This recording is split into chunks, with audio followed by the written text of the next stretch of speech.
fermées, chantiers au ralenti, de nombreuses traites à payer. Les entreprises et sociétés sont presque au bord du gouffre. Quasiment aucune rentrée d'argent dans les caisses. Elles demandent un vrai plan d'urgence aux élus politiques. L'objectif est de sauver l'économie guyanaise et sauvegarder les milliers d'emplois menacés dans un département à taux de chômage déjà trop élevé.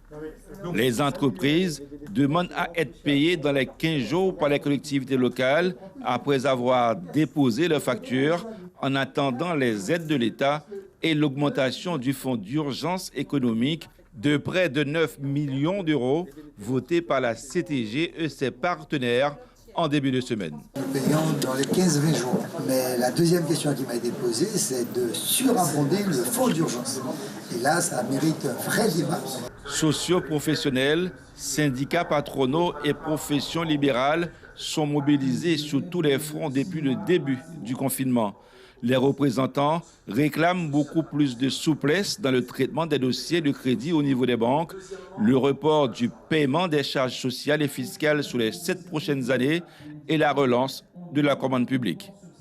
Il y a une perte colossale des chiffres d'affaires, avec effectivement des charges qui sont incompressibles, qui continuent à courir.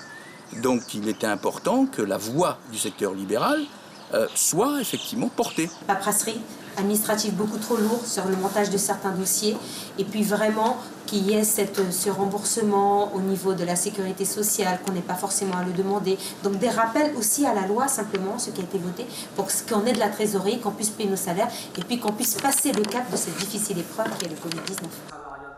À bout de souffle, les forces économiques de la collectivité multiplient les réunions, partagent leurs expériences pour essayer de sauvegarder quelques emplois encore possibles.